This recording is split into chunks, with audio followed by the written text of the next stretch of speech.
کہتی ہیں کہ میں نانی کے پاس 15 سال تک رہی، دے دیا ہوگا نانی کو کہ آپ ہی پال لیں، اور پھر ماموں نے کچھ زیور بنایا جو شادی کے لیے تھا وہ تحفتاً، تو اب یہ کہتی ہیں کہ والد صاحب نے بھی زیور بنایا، وہ امی کے پاس رکھوا دیا گیا، وہ سب ان کے پاس رہا۔ شادی کے بعد حالات خراب ہوئے ہیں، شوہر کی جاب وغیرہ کے مسئلے، تو انہوں نے مانگے تو وہ کہنے لگے وہ گھر پہ لگا دیا، جب بکے گا تو 5 لاکھ تمہیں دے دیں گے۔ اب میں صبر کروں یا مانگوں، کہیں میری آخرت تو برباد نہیں ہو جائے گی۔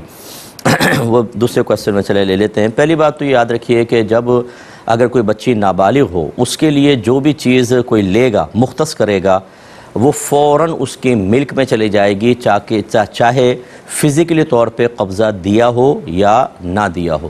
چنانچہ اگر ماموں نے کفالت میں تھیں، بچی کے لیے بنایا تو وہ بچی کا ہو گیا۔ اب اگر وہ والدہ کو دیا تھا تو وہ والدہ کے پاس امانت تھا اور امانت میں تصرف نہیں کر سکتے۔ اسی طرح اگر والد صاحب نے ان کے نابالغی کے دور کے اندر بنایا تھا تو وہ سب اس بچی کا ہوگا۔ شادی کے بعد یعنی بلوغت کے بعد یہی بچی اس کے استعمال کی حقدار تھی، اور اس کی اجازت کے بغیر کسی کو بھی استعمال کرنے کی اجازت نہیں تھی۔ ایک مسئلہ تو یہ ہے۔ دوسرا یہ کہ جب حالات خراب ہوئے اور مانگا تو والدہ نے کہا وہ تو ہم نے گھر پہ لگا دیا، تو گھر پہ لگانا شرعاً بالکل جائز نہیں تھا۔ جو مالک تھا اس کی اجازت سے لگانا تھا۔ کس کی وجہ سے لگایا اور کیا سمجھ کے لگایا؟ کیا اگر نابالغ یا بالغ اولاد کا پیسہ آپ کے پاس ہے تو بغیر ان کی اجازت کے آپ تصرف کر سکتے ہیں؟ یہ کس نے آپ کو اجازت دی؟ تو لہذا بالکل غلط۔ یہ اگر لگایا بھی تھا تو سونے کی شکل میں ہی ان کو اپنی بچی کو یہ پیسہ، یہ سونا واپس کرنا ہوگا۔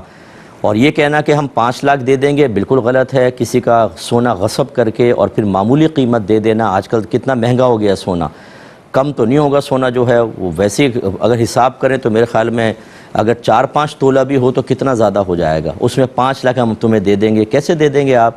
اصل مسئلہ یہ ہے کہ خون ہو گئے ہیں سفید۔ ناراض مت ہوں، کوئی اگر سن رہے ہو نا ان کے ماں باپ بھی، تو ناراض مت ہوں، خون ہو گئے ہیں سفید۔ جب پیسہ سامنے آتا ہے تو پھر نہ ماں باپ، نہ اولاد، نہ شوہر، نہ بیوی، پھر ہم بس پاگلوں کی طرح اللہ کو بھول کر، رسول کو بھول کر، قبر کو بھول کر، موت کو بھول کر، میدان محشر کے احتساب کو بھول کر دنیا کے پیچھے بھاگتے ہیں کہ چند ٹکے ہمارے ہاتھ میں آ جائیں، یہ ہمارے ہاتھ سے نہ نکلیں، چاہے سب برباد ہو جائے۔ اس سے بڑھ کر بے وقوفی والا کام اور کیا ہوگا؟ اور آپ بار بار جیسے بھائی نے کویسچن کیا لے پالک بچے کے بارے میں اس سے منع کرتا ہوں، کیونکہ میں ایک مفتی ہوں، میں موجودہ معاشرے میں رات دن لوگوں کے سوالات اور کے جوابات دیتا ہوں اور پرابلم سنتا ہوں۔ یہ بچہ حوالے کر دیا، نہ ماں باپ اپنا حق ادا کر رہے ہیں، نہ اس کو نان نفقہ دے رہے ہیں، اور پھر یہ جو اتنا اجنبی اس بچی کے ساتھ رویہ ہوا، کیوں ہوا؟ یہ اسی لیے ہوا کہ وہ 15 سال تک دور رہی، تو ایسا ہو گیا جیسے اجنبی۔ اپنے بچوں کے لیے تو گھر بنا لیا، لیکن اس بچی جو اپنی ہی بچی ہے اس کو سونے سے محروم کر دیا۔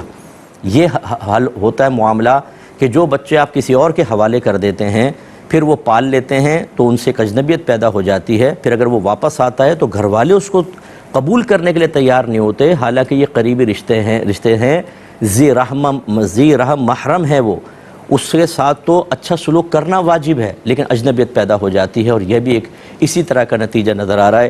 اس لیے اس سے اجتناب کریں، اور ہمارا مشورہ یہ ہے کہ بالکل صبر کرنے کی حاجت نہیں ہے۔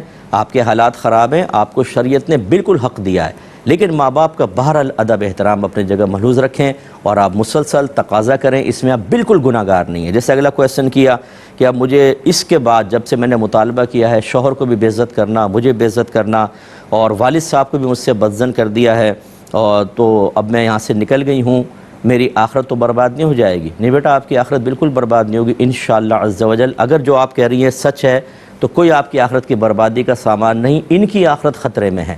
آپ بالکل دائرہ شریعت میں رہ کر اپنے اس سونے کا مطالبہ کریں، اور پیسوں کی شکل میں ہرگز مت لیجیے گا۔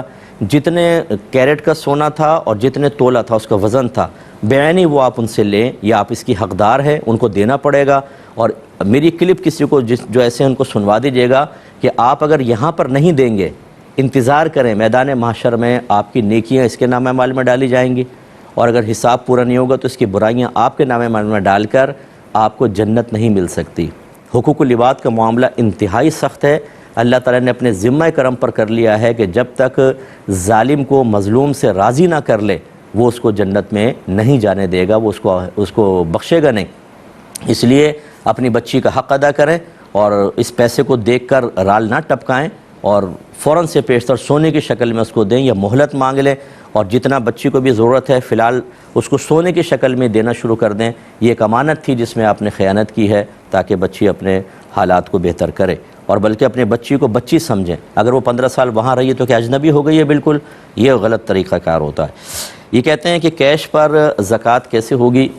دیکھیں، جب آپ کے پاس 52.5 تولہ چاندی کے برابر کسی بھی شکل میں مال جمع ہو جائے جو حاجت اصلیہ سے زیادہ ہو، یہ یوں کہہ لیں کہ سونا، چاندی، روپیہ یا مال تجارت میں سے کوئی اتنا جمع ہو جائے جس کی مالیت 52.5 تولہ چاندی تک پہنچتی ہو، جو آج کل 1,40,000 لگا لیں سمجھ لیں، تو آپ اس تاریخ کو فوراً نوٹ کر لیں، دن، مہینہ، گھنٹہ تک لکھ لیں۔ پھر جب 1 سال بعد وہی مہینہ، وہی تاریخ، وہی ٹائم آئے گا تو سمجھ لیں اس مال پر 1 سال گزر گیا۔ اچھا، بعینی وہ مال رہنا ضروری نہیں ہے، اور مال آتا رہا جاتا رہا، آتا رہا جاتا رہا، وہ سب اسی میں شمار ہوتا رہے گا۔ جب سال تمام ہو جائے گا پھر جتنا آپ کے پاس موجود ہے، اگر سونا ہے اس کے ریٹ معلوم کر کے کیش لکھ لیں، چاندی کے لکھ لیں، مال تجارت ہے اس کی مالیت نکال کے لکھ لیں، کیش وغیرہ ہے، پرائز بانڈ ہیں اور سیونگ سرٹیفکیٹس وغیرہ ہیں، ان کے اماؤنٹ سب لکھ کر ٹوٹل نکال لیجئے۔ ٹوٹل نکالنے کے بعد اگر آپ نے کسی کو قرضہ دیا ہوا ہے وہ بھی اس میں ایڈ کر لیں، ٹوٹل بنا لیں۔ پھر آپ نے فوری طور پہ اگر قرضہ دینا ہے، فوری طور پر جیسے انسٹالمنٹس دینی ہے، BC دینی ہے اور مارکیٹ میں دینا ہے، وہ اس میں سے مائنس کر دیں۔ جو دیر میں دینا ہے اس کو چھوڑ دیں، وہ میعادی اس میں شامل نہیں ہوگا، جو فوری طور پہ ادا کرنا ہے مائنس کریں۔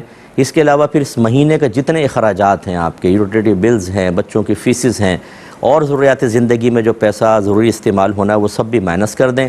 اس کے بعد جتنا بچے دیکھیں کم از کم 52.5 تولہ چاندی کے برابر بچنا چاہیے۔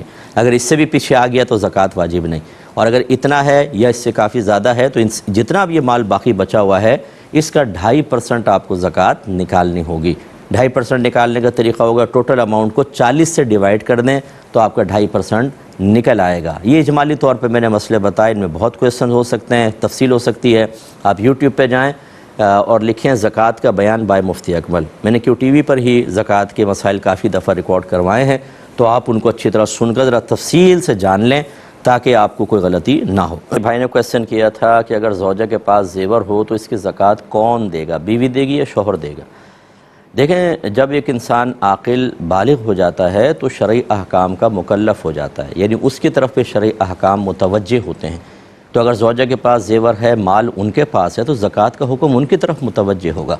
یہ جو ہماری خواتین اپنی جان چھڑانے کے لیے بھی ہم تو کماتے نہیں ہیں، ہمارے پاس کون سا کیش ہے، تو شوہر ادا کرے، یعنی اللہ تعالیٰ تو یہ فرما رہا ہے اپنے مال کی زکوٰۃ تم دو، اور وہ کہہ رہی ہیں شوہر دے گا۔ اگرچہ ان کی اجازت سے شوہر ادا کرے تو زکوٰۃ ادا ہو جائے گی، لیکن اس کا مطلب یہ نہیں ہے کہ شوہر اپنے پیسوں سے کرے اور آپ اپنا سونا سمیٹ کر سینے کے ساتھ لگا کر رکھیں۔ مال کی محبت کو ختم کرنے کے لیے اور اس امتحان کے لیے کہ مال کی محبت زیادہ ہے یا اللہ کی محبت زیادہ ہے، مال کو خرچ کرنے کا حکم ہے۔ بیوی وہ بھی نہیں کر رہی تو مال کی محبت ثابت ہوئی کہ اللہ کی اتنی محبت نہیں جتنی مال کی ہے۔ پھر بخل دور کرنا مقصود ہے کہ جہاں پر شرعی حکم ہے، صحیح ضرورت ہے، وہاں بھی مال خرچ نہ کیا جائے، مال کی محبت کی وجہ سے سینے سے لگا کر رکھیں، اس کو بخل کہتے ہیں، اور یہ حرام اور گناہ کبیرہ ہے، کیونکہ اس پہ آخرت میں وعیدیں بیان کی گئی ہیں قرآن میں، حدیث میں، وہ بخل بھی ختم نہیں ہوتا۔ پھر جس کو اللہ نے مال دیا ہے اس مال میں غریبوں کا حق رکھا ہے اللہ نے، تو بیوی اگر اپنا مال ہی خرچ نہیں کرتی، اس میں غریبوں کا حق بھی نہیں گیا، تو کیا میدان محشر میں انعام کی مستحق ہوں گی؟ کس سوچ کے ساتھ بیٹھی ہوئی ہیں کہ آپ زیور بھی استعمال کریں، کسی کو نہ دیں، اللہ کے لیے نہ جائے، ان بچوں کے لیے جائے جو نماز بھی نہیں پڑھتے، وہ بچے جو نافرمان بھی ہو سکتے ہیں، وہ بچے جو شاید آپ کے مرنے کے بعد آپ کے لیے ہاتھ اٹھا کر دعا بھی نہیں مانگیں گے۔ اپنی اولاد سے میں کوئی نفرت کے لیے نہیں کہہ رہا ہوں، جیسی بھی اولاد ہو سب کو پیاری ہوتی ہے، آپ ان کے لیے کچھ کر کے جائیں، یہ بھی مذہب منع نہیں کرتا، لیکن میں تو ایک آپ کو یہ سوچ اور فکر دے رہا ہوں کہ آپ تقابل تو کر کے دیکھیں کن کے لیے آپ زیور چھوڑ کے جانے کے چکر میں ہیں، ایسی اولاد کے لیے؟ اور جبکہ اللہ تعالیٰ نے آپ کو زیور بھی اللہ نے دیا، صحت آپ کو دی، اسلام دیا، اپنے حبیب کی امت میں پیدا فرمایا، کیا کچھ انعام نہیں دیا؟ تو ہماری بہنوں کو چاہیے کہ اپنے زیور سے زکوٰۃ نکالیں، اگر نہیں ہے تو شوہر سے ادھار لے کے زکوٰۃ ادا کریں، اور پھر جیسے بھی پیسہ جمع ہو، عیدی ہوتی ہے، دیگر ہوتی ہے، شوہر کو وہ قرضہ ادا کریں۔ اور اگر بالکل کچھ نہیں مل رہا تو اپنا زیور سیل کریں اور زکوٰۃ کو ادا کریں۔ ورنہ نبی کریم صلی اللہ علیہ وسلم نے ارشاد فرمایا کہ جس سونا چاندی کی زکوٰۃ ادا نہیں کی جائے گی بروز قیامت اس کو آگ میں تپایا جائے گا، اور جس نے ادا نہیں کی ہوگی اس کے پہلوؤں کو داغا جائے گا، اور پھر اس کے لیے جہنم کا فیصلہ ہوگا۔ اس کا مطلب یہ تو جہنم میں جانے سے پہلے یہ معاملات اسٹارٹ ہو جائیں گے۔ اس لیے خرچ کریں اور اللہ کی راہ میں دیں، بالکل بخل میں مبتلا نہ ہوں۔ یہ بعض بہنیں کہتی ہیں جی ہمارا تو سونے کا سیٹ خراب ہو جائے گا۔ بہن خراب نہیں ہوگا، بنے گا، سنورے گا، کیونکہ نبی کریم صلی اللہ علیہ وسلم نے فرمایا خدا کی قسم صدقے سے تمہارا مال کم نہیں ہوتا، اور یہ صدقات واجبہ ہیں، ان سے مال کم نہیں ہوگا، اللہ اور برکات سے نوازے گا۔ ورنہ آپ اگر اس کو خرچ نہیں کریں گی، آپ میں بخل رہے گا، مال کی محبت رہے گی، آپ مریں گی، سونا دوسرے استعمال کر رہے ہوں گے، اس پہ عیش کر رہے ہوں گے، کوئی آپ کی قبر پر آنے کے لیے تیار نہیں ہوگا۔ جیسے ہم لوگ اپنی پیاروں کی قبر پہ کتنے لوگ جاتے ہیں، جو مجھے سن رہے ہیں ذرا غور کر لیں، کبھی سال میں ایک دفعہ چلے گا شب برات میں، ورنہ ایسے سب بھول بھال جائیں گے۔ پھر پتہ چلے گا کہ اللہ تبارک و تعالیٰ سے تعلق مضبوط نہ کرنے کا کیا نقصان ہوا۔ اللہ تعالیٰ سمجھ کی توفیق عطا فرمائے۔